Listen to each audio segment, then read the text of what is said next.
Hi everyone, so today we'll be doing a presentation on acute appendicitis. So before we actually go into acute appendicitis, let's talk about a normal appendix. So appendix is a small finger-like projection that it's attached to the base of the cecum and it has unclear function. Appendix is believed to be a vestigial organ. While the attachment of the appendix to the cecum is typically in that fixed location, it's for most patients going to be in that roughly same location, the tip of the appendix may be in different locations. So that's what leads to the variation in pain that's reported for a patient with appendicitis. So typically the tip of the appendix is located in the right lower quadrant. So that's why patients tend to have right lower quadrant pain. But as you can imagine, if patients with acute appendicitis, particularly when the appendix becomes engorged, the tip can move in different locations. That's why for certain patients, the pain may not actually be in the right lower quadrant, but maybe in different locations depending on where the tip of the appendix is located. So what actually happens in acute appendicitis? Let's go through the pathophysiology step by step. So in acute appendicitis, typically what happens first is there's some sort of obstruction in the orifice or opening of the appendix.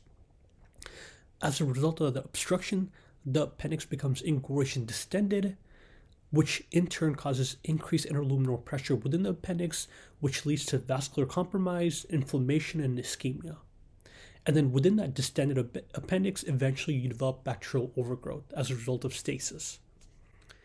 Now, after patients have acute appendicitis, it can be typically divided into two categories, perforated and non-perforated.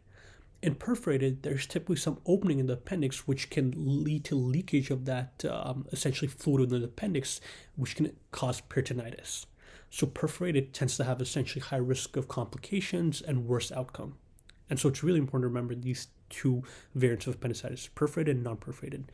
And as noted below, clinical presentation of non-perforated appendicitis tends to be milder, and perforated is associated with a higher rate of complications.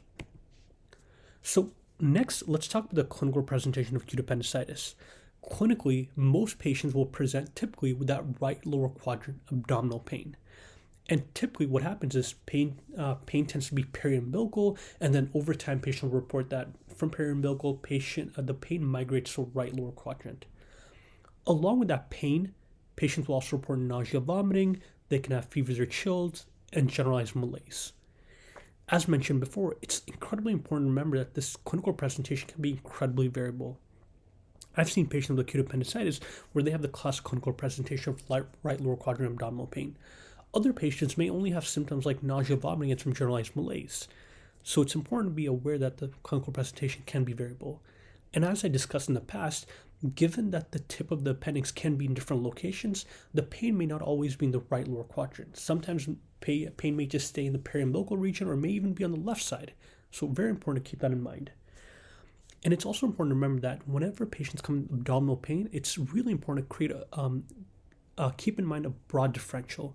So it's important to include things like acute pancreatitis, acute cholecystitis, diverticulitis, incarcerated hernia, inflammatory bowel disease, and particularly for women, someone who comes in with right lower quadrant pain and who is female, it's important to also consider things like topic pregnancy, pelvic inflammatory disease. Point being, there's a very broad differential, but typically patients will have that right lower quadrant pain.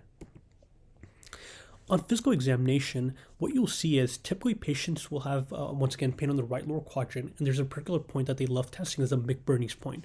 That's a point which is 2/3 of the way from the umbilicus to the aces, and you see it on the picture on the right side right here. That's the McBurney's point. That's one that they love testing, and this is usually where patients will have maximal pain, acute appendicitis, at McBurney's point. Along with that right lower quadrant pain and McBurney's point, on physical examination, you'll also see this. You may also see the Rothschild sign, which is essentially palpation of the left lower quadrant causes pain on the right lower quadrant. Along with that, patients may also have rebound and guarding, which typically may be seen more commonly in patients with perforated appendicitis. And on laboratory findings, the two main things you want to get for patients who have conserved acute appendicitis, get a CBC. On that, you may see leukocytosis, and then also get CRP, which will be elevated. Remember, CRP and ESR, they're not necessarily, don't tell you exactly what's causing the inflammation, but they tell you there's some generalized inflammation. So how do you make the diagnosis? The point of this slide is to highlight that while clinical presentation and physical examination findings may raise suspicion for acute appendicitis, to actually make the diagnosis, you need imaging findings. You need CT abdomen pelvis with contrast, which will typically show signs of acute appendicitis where the appendix will appear engorged and there will be surrounding inflammation. And so once again, for most patients, get a CT abdomen pelvis when you suspect acute appendicitis, and that's what will make the diagnosis, and based on that, you can consult surgery. However, for patients who are pregnant or children, you can't get a CT abdomen pelvis given concern for radiation. So in that population, typically the preferred imaging modality is ultrasound. However, it's important to know ultrasound compared to CT abdomen pelvis has lower diagnostic accuracy. And there's a lot of factors to this, particularly if a patient is morbidly obese, sometimes ultrasound won't be as accurate depending on operator experiences. So there are a lot of factors that essentially make ultrasound not as accurate as CT abdomen pelvis, but unfortunately for children and pregnant patients, that typically will be the first line imaging modality. So lastly, let's go over the management of acute appendicitis. The gold standard for patients of acute appendicitis is laparoscopic appendectomy compared to open. Laparoscopic appendectomy compared to the open appendectomy tends to have a shorter hospital stay, faster recovery, and reduced complications. It's really important to remember that for patients with acute appendicitis who underwent appendectomy, it's important to send the patient's appendix for pathology. And in that, you want to rule out any underlying appendiceal neoplasms. I didn't mention this before, but oftentimes patients with acute appendicitis, it's often due to a stone or a fecal lith that causes obstruction of the appendix, which leads to appendicitis. That tends to be the more common situation. However, patients with underlying neoplasms can also develop acute appendicitis. So it's really important that you send a patient's appendix out for histology to assess whether there's any underlying neoplasms. Because if the patient did have it, you might have to do more testing down the road. Patients with laparoscopic appendectomies for appendicitis have very great outcomes, and most patients can be discharged home typically within 24 to 48 hours after the procedure. Some patients can even be discharged same day.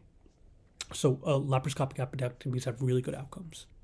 The last thing I wanted to add is that recent studies have also shown evidence for this antibiotic-only approach for management of acute appendicitis. So in this approach, what you do is rather than doing surgery, you just give the patients antibiotics. The thing is, even though studies have found this, in recent years, studies have found the antibiotic-only approach to be effective in management of acute appendicitis, clinically, what most practitioners do on a day-to-day basis is the minute you see a patient with acute appendicitis, you'll consult surgery and they will do an appendectomy. So even though some studies have found increasing evidence for antibiotic-only approach, clinically it's not very commonly utilized.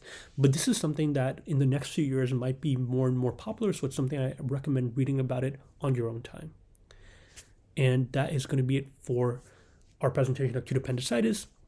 If anyone has any questions, feel free to put a comment down below.